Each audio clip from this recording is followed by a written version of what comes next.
दोस्तों एक वक्त था जब YouTube पर सिर्फ डांस वीडियो, कॉमेडी, स्केच और टेक का घर था। वही प्लेटफॉर्म एक डिजिटल बैटलफील्ड बन चुका है। एक तरफ लोग अपना टैलेंट दिखा रहे हैं और दूसरी तरफ साइलेंट वॉर चल रहा है मिस इन्फॉर्मेशन और हेट स्पीच का।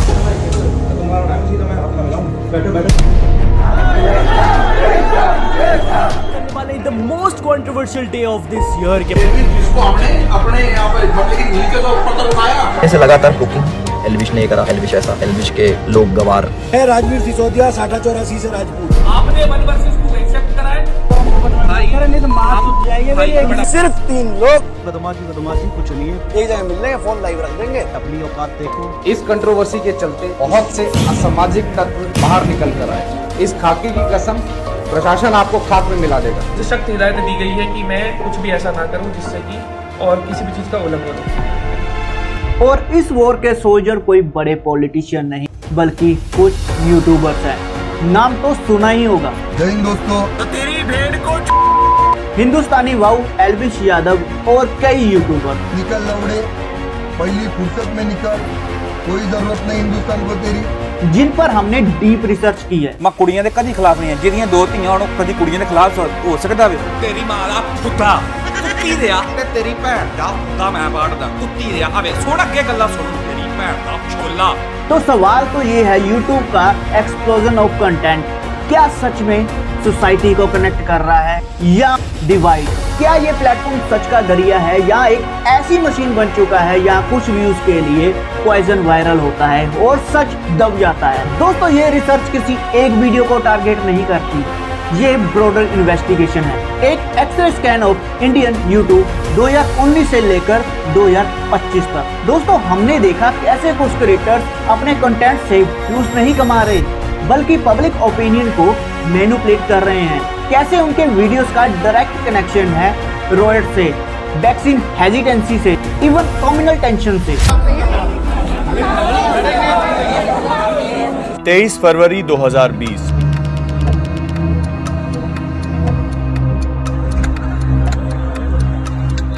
राजधानी दिल्ली का एक इलाका और वहां उठती आग की लपटें। इसकी वजह थी सांप्रदायिक हिंसा। मतलब सिर्फ स्क्रीन पे नहीं, ग्राउंड पे भी असर हो रहा है।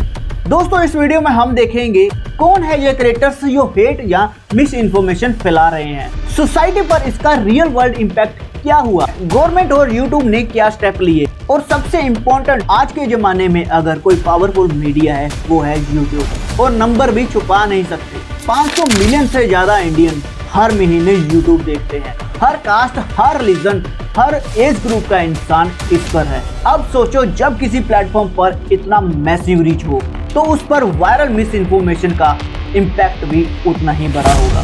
दिल्ली रोड्स याद करो, एक व्हाट्सएप फॉरवर्ड या मिसलीडिंग यूट्यूब वीडियो और पूरी कॉलोनी जल गई।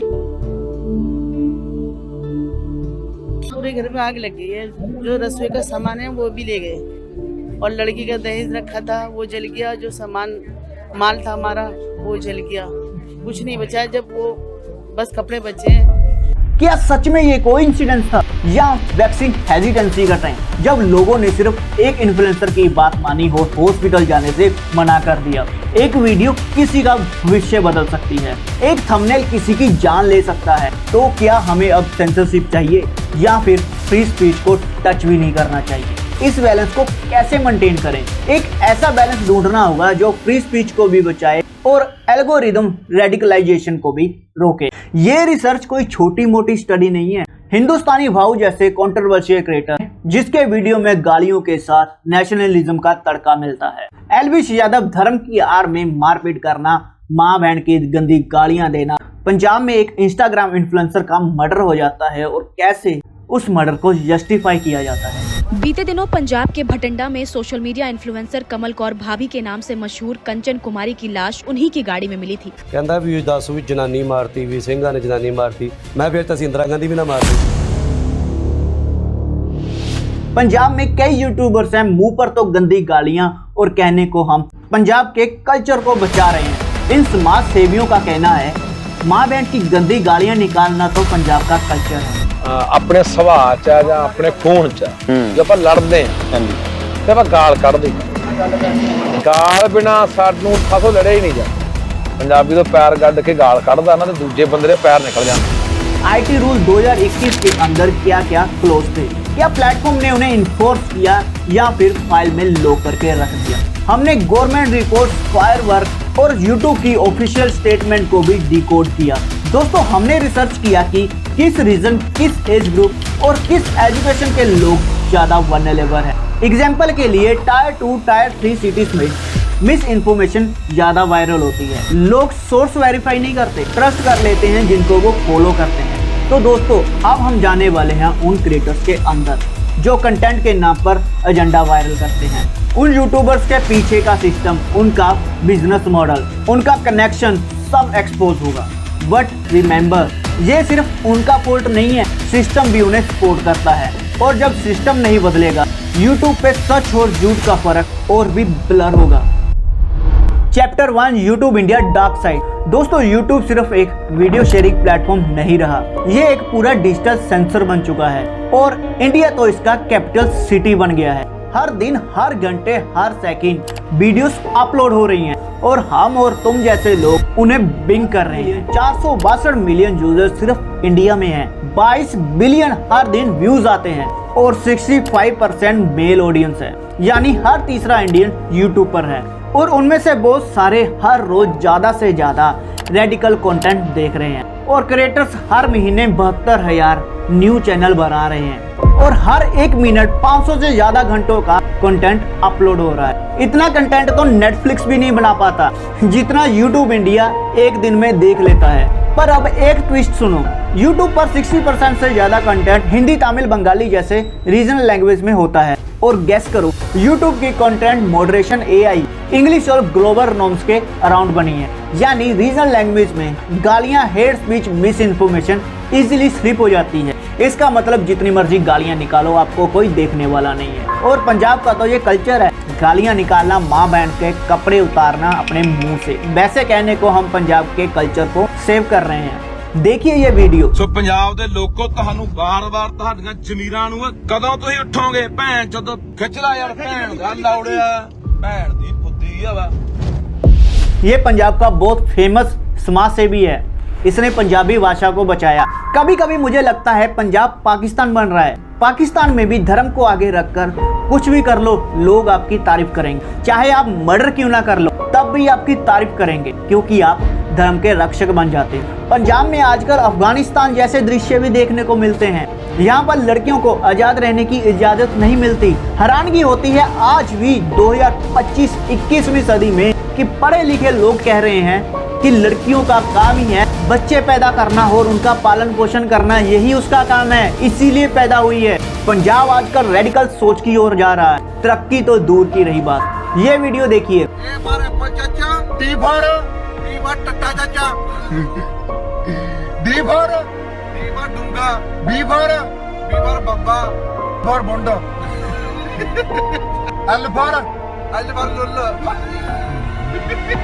ਸਵੇਰ ਟਾਈਮ ਕਿੰਨੇ ਵਜੇ ਜਮ ਜਾਣਾ ਹੋਣਾ? ਆਪਾਂ 6 ਵਜੇ ਆਉਣਾ। ਸਵੇਰ ਦੀ ਤੈਨੂੰ ਖੁਰਾਕ ਚੇਂਜ ਕਰਨੀ ਪੈਣੀ ਆ। ਅੱਛਾ ਜੀ। ਤੈਨੂੰ ਚੱਲੇ ਹੋਏ 2 ਕੰਡਮ ਤੈਨੂੰ ਖਾਣੇ ਪੈਣੇ ਆ ਸਵੇਰੇ ਉੱਠਣ ਸਾਰ।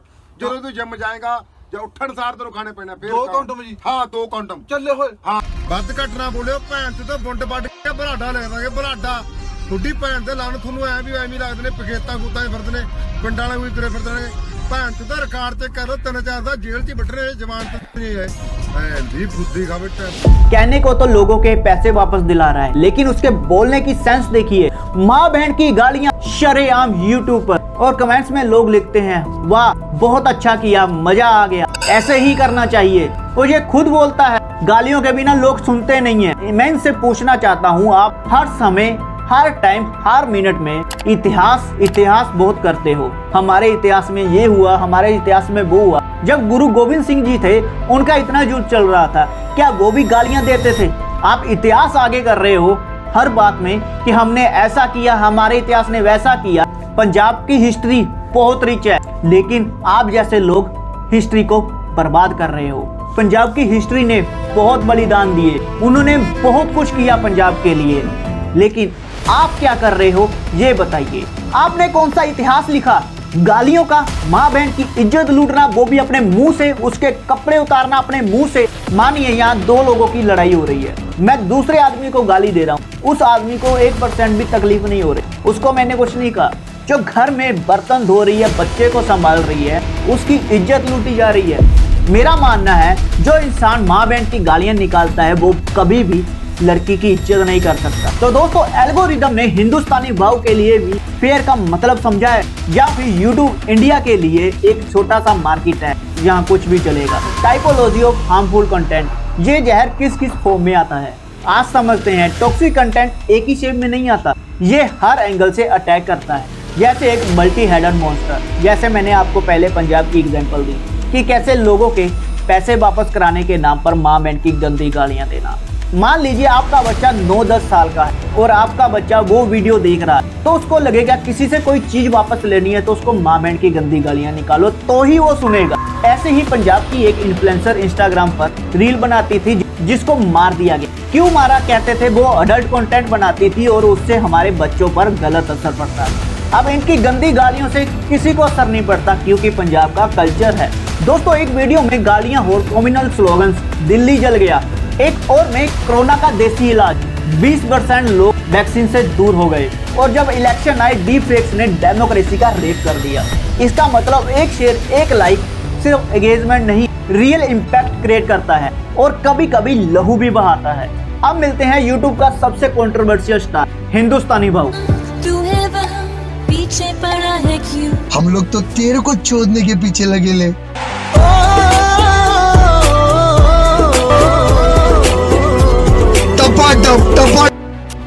मेरा इंस्टाग्राम अकाउंट है, उधर भी आप मेरे को फॉलो कर सकते हैं। एक आदमी जो गाली को नेशनलिज्म का बैंडेज बना के पहनता है, जिसने हर दूसरे सेंटेंस में या तो गाली दी या फिर किसी पर देशद्रोह का टैग लगाकर चिपका दिया। हिंदुस्तानी भाव ने एक सॉलिड फॉर्मूला क्रैक किया है। नेशनलिस्टिक स्लोगन्स लाइक भारत माता की जय, combine it with violent threats, तेरे मुंह पे जूता मारूंगा, गोली से उड़ा दूंगा। रिजल्ट 8 लाख से ज्यादा सब्सक्राइबर, हजारों लोग उसकी लैंग्वेज को कॉपी करने लगे और एल्गोरिदम का प्यार। रेग बेट कंटेंट को 3 गुना से ज्यादा बूस्ट मिलता था compare to education video.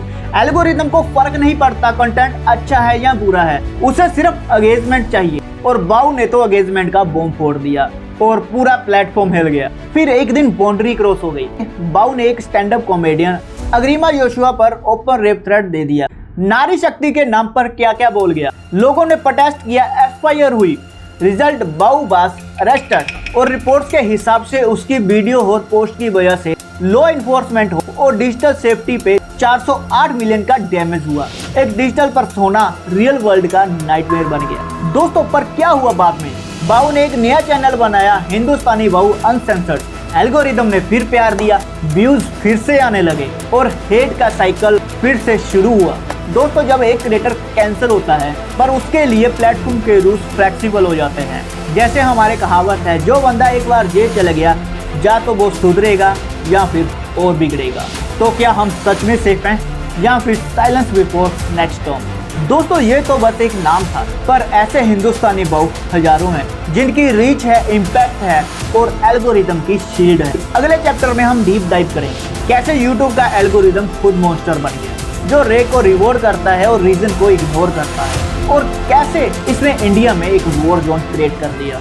Chapter 2, system failure. एक तरफ इंडियन यूट्यूब एक टॉक्सिक जंगल बन चुका है, यहाँ हर दूसरा वीडियो या तो झूठ फैला रहा है या नफरत, पर दूसरी तरफ हमारे इंस्टीट्यूशन जिसे जंगल काटना था वो या तो सोए हुए हैं या फिर सिलेक्टिव गार्डनिंग कर रहे हैं। तो दोस्तों, सवाल है, क्या सरकार और यूट्यूब जैसे प्लेटफॉर्म सच में कुछ कर रहे हैं या ये सब एक बड़े धोखे का शिकार हैं? 2021 में गवर्नमेंट ने आईटी रूल 2021 इंट्रोड्यूस किया, एक ऐसा रेगुलेशन जिसका एम था कि डिजिटल वाइल्ड वेस्ट को टेम करेगा। टेम किया सिर्फ 16 यूट्यूबर। Sounds impressive, right? पर जब हमने जूम किया पिक्चर उतनी क्लियर नहीं थी। 2024 में सुप्रीम कोर्ट ने डायरेक्ट किया कि इलेक्शन के टाइम मिस इन्फॉर्मेशन का रियल टाइम मॉनिटरिंग होनी चाहिए। ये था एक होपफुल स्टेप, लेकिन दोस्तों इम्प्लीमेंटेशन में गड़बड़ वही पर IT रूल बन गया, कोर्ट ने भी बोल दिया, पर फिर भी सिस्टम क्यों फेल हो गया? Simple loop hole. बहुत सारे बैंड क्रिएटर पाकिस्तान और UAE से VPN लगा के अपने कंटेंट अपलोड कर रहे हैं। IP एड्रेस इंडिया में नहीं दिख रहा तो लीगल जुडिशन भी आउट हो गई। ये और भी डिस्टर्बिंग था। एक क्रिएटर अगर गवर्नमेंट के खिलाफ बोलता है तो उसका चैनल सस्पेंड, लेकिन अगर कोई रूलिंग पार्टी के फेवर में झूठ फैला रहे थे उसका चैनल अनटच चलता रहता है। तो ये रूल सच में पब्लिक के लिए बने थे या एक ऐसे वेपन के जैसे यूज हो रहे हैं selectively? YouTube policy enforcement gap. Rules तो हैं पर क्या काम करते हैं? YouTube बार बार बोलता है we don't tolerate hate speech, we remove vaccine misinformation, लेकिन ग्राउंड रियलिटी पूरा उल्टा। एक डाटा के मुताबिक 70% Hindi hate speech reports stay unaddressed even after 24 hours. Creators like Shubham Mishra जिन्हें अरेस्ट तक हो चुकी है हेट स्पीच के लिए, उनको सिल्वर क्रिएटर अवार्ड मिला YouTube से।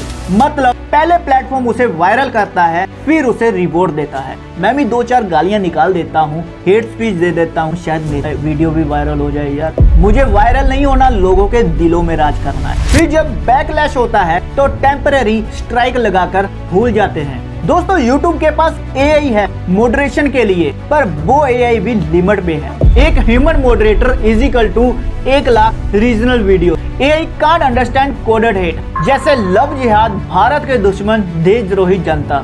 ये वर्ड्स एक्सपेशलिटी डेंजरस नहीं लगते, लेकिन उनका कॉन्स्टेंस और टेंट क्लियर है। AI वो नॉनसेंस पकड़ ही नहीं सकती और result hate speech safe zone में रह जाती है। तो दोस्तों टेक भी फेल है, ह्यूमन सपोर्ट भी कम है, तो भरोसा किस पर करें?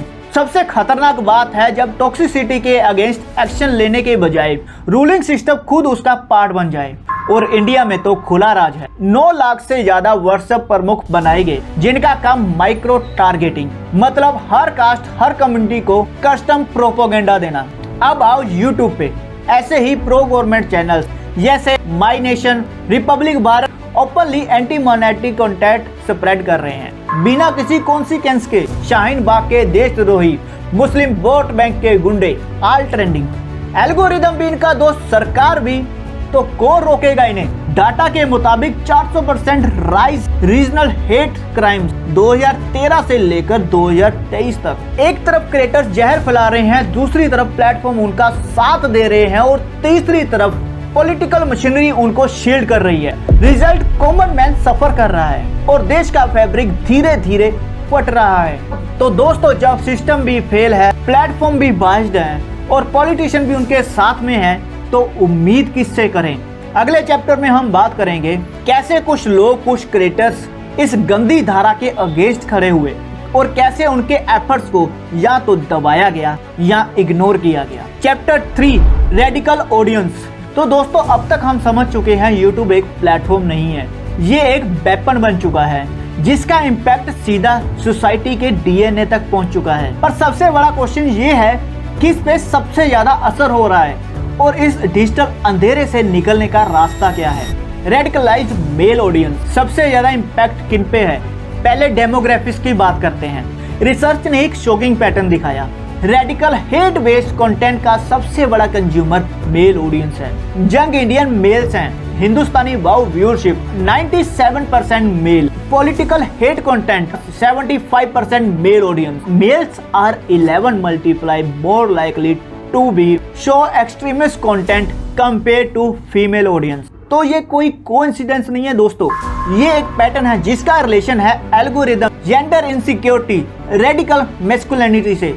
दोस्तों ये एक साइकोलॉजिकल ट्रैप है। बॉयज फील करते हैं कि उन्हें अपनी माँ, बहन, बेटी, देश और इज्जत की राखी करनी है, even if it mean violence. NCRB data के मुताबिक 70% लिंचिंग परपिटेटर्स ने रेगुलरली प्रोटेक्टिव मैस्कुलिनिटी वाले वीडियोस देखे थे। इसके बारे में ही पहले आपको बताया था मैंने कैसे एक निहंग सिंह ने पंजाबी इन्फ्लुएंसर का मर्डर कर दिया धर्म की आड़ में। ये वो वीडियोस हैं जो दिखाते हैं तुम्हारे रिलीजन को खतरा है, फेमिनिज्म एक डिजीज है, रियल मैन मारते हैं रोते नहीं। और इस डिजिटल पॉइजन का असर सिर्फ ऑनलाइन नहीं, ऑफलाइन दंगे, हेट क्राइम, लिंचिंग तक पहुंच चुका है। पर दोस्तों हर अंधेरे में कुछ लोग मिसाल लेकर घूमते हैं। यूट्यूब पर भी कुछ ऐसे क्रिएटर्स हैं जो हेट के खिलाफ खड़े हुए और उन्होंने व्यूज के लिए झूठ नहीं सच को वायरल बनाया। खान सर बिना लालच के एजुकेशन सिखाते हैं, स्ले पॉइंट फेमिनिज्म कॉमेडी, बीर बाइसेप मेंटल वेलनेस। इमेजिन करो एक टीचर जिसका स्टाइल बोरिंग नहीं ब्लॉकबस्टर है। खान सर ने एजुकेशन के जरिए ट्रुथ स्प्रेड किया और यही ट्रुथ पॉलिटिकल अवेयरनेस बन गया। जब पूरा सिस्टम कंफ्यूज कर रहा था, खान सर सिंपल लैंग्वेज में फैक्ट्स को तोड़कर समझा रहे थे। फिर आते हैं स्ले पॉइंट वाले जिन्होंने फेमिनिज्म और अवेयरनेस को रोस्टिंग के अंदाज में वायरल किया। उनके वीडियोस में आपको मजाक नहीं मिलता, आपको सोसाइटी का मिरर भी दिखता है। बीर बाइसेप रणवीर अलावादिया चैनल, ये बंदा mindset, critical thinking, mental health के टॉपिक्स पर क्लैरिटी लाता है, स्पेसिफिकली यंग मैन के लिए जिनको सबसे ज्यादा नेगेटिविटी कंज्यूम कराई जा रही है। ये क्रिएटर सिस्टम के खिलाफ नहीं लड़ रहे, ये सिस्टम को रिफॉर्म कर रहे हैं। वो हमें बताते हैं कि यूट्यूब सिर्फ पॉइजन नहीं बन सकता, वो एक मेडिसिन भी बन सकता है। अब आते हैं सोल्यूशन पर। दोस्तों अब सवाल है सिर्फ एक्सपोज करने से क्या होगा, हमें चाहिए सोल्यूशन सॉलिड, पार्टिकल और इन्फोर्सेबल। यूट्यूब के लिए ये एक मोरल रिस्पॉन्सिबिलिटी नहीं, ये अब एक लीगल ऑब्लिगेशन बन चुका है। Fines for delay take down जैसे ईयू का डिजिटल सर्विस एक्ट करता है। अगर 24 घंटे में हेड वीडियोस नहीं हटा तो $1 मिलियन का fine. Algorithm audits by third parties ताकि पता चले कि यूट्यूब का सिस्टम किस तरह का कंटेंट पुश कर रहा है। जब क्रिएटर्स अकाउंटेबल होते हैं तब प्लेटफॉर्म को भी अकाउंटेबल होना पड़ेगा। पर सिर्फ टैक्स से कुछ नहीं होगा, ग्राउंड लेवल पे भी डिजिटल लिटरेसी की सुनामी लानी पड़ेगी। एडवर्टाइजर को भी चूज करना होगा, व्यू चाहिए या वैल्यू। दोस्तों सच ये है कि यूट्यूब अब बैटलफील्ड बन चुका है। यहाँ एक तरफ वायरल रेग एल्गोरिदम है और दूसरी तरफ है कि कुछ लोग सच के लिए बोल रहे हैं बिना किसी स्पॉन्सर के, बिना किसी लॉबी के। तो दोस्तों अब सवाल ये नहीं है यूट्यूब क्या दिखाता है, सवाल ये है हम क्या देखना चाहते हैं। अगर हम ही हेट को शेयर करेंगे, रेग को रिवॉर्ड करेंगे तो ब्लेम किसी और का नहीं होगा दोस्तों, वो ब्लेम हमारा है। अगर हम सच को एम्पलीफाई करें तो शायद सिस्टम चेंज हो सकता है। एल्गोरिदम की आदत है रेग को वायरल करने की, पर आदत बदली भी जा सकती है अगर हम चाहें। तो चलिए दोस्तों मिलते हैं किसी नेक्स्ट वीडियो में, अपनी राय कमेंट बॉक्स में जरूर देना। Bye bye.